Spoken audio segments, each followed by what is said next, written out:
Hi friends, welcome to killer channel. Friends, ఎవరైనా మా ఛానల్ని సబ్స్క్రైబ్ చేసుకోకపోతే సబ్స్క్రైబ్ చేసుకోండి. ఎవరైనా మీ డాగ్స్ కానీ మీ పెట్స్ కానీ అమ్మాలనుకుంటే మా ఛానల్ త్రూ మా ఛానల్ వాట్సాప్ నెంబర్కి మెసేజ్ పెట్టండి.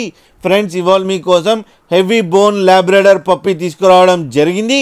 ఇది హైదరాబాద్ దగ్గర ఫలక్నామాలో అవైలబిలిటీలో ఉంది. అండ్ దీని ఓనర్ ఏం చెప్పారంటే దీని ఏజ్ ఏమో 82 days అని చెప్పడం జరిగింది. అండ్ ఇది మేల్ పప్, అండ్ మేల్ పప్కి ఏమో 15,000 రూపీస్ డిమాండ్ చేస్తున్నారు. అండ్ రేట్లో స్లైట్గా నెగోషియబుల్ ఉందని చెప్పడం జరిగింది. అండ్ ట్రాన్స్పోర్టేషన్ ఫెసిలిటీ అయితే ఒక 10 kilometers దాకా అయితే ప్రొవైడ్ చేయగలమని చెప్పారు. అండ్ దీని వ్యాక్సినేషన్స్ అన్నీ అప్ టు డేట్ ఉన్నాయి. ఫ్రెండ్స్ మీరు చూడొచ్చు పప్పి ఎంత యాక్టివ్గా, ఎంత హెల్తీగా, ఎంత క్యూట్గా ఉందో. ఫ్రెండ్స్, మీకు ఎవరికైనా నచ్చితే టైటిల్లో కాంటాక్ట్ నెంబర్ ఇస్తాను, కాంటాక్ట్ అవ్వండి, మాట్లాడండి, తీసుకోండి. ఫ్రెండ్స్, అలాగే ఒక్కసారి డీల్ సెట్ అయిన తర్వాత అన్ని డీటెయిల్స్ చెక్ చేసిన తర్వాతనే మనీ పంపాలని కోరుకుంటున్నాం. ఫ్రెండ్స్, అలాగే మా ఛానల్ని సబ్స్క్రైబ్ చేయడం మాత్రం మర్చిపోకండి. ఫ్రెండ్స్.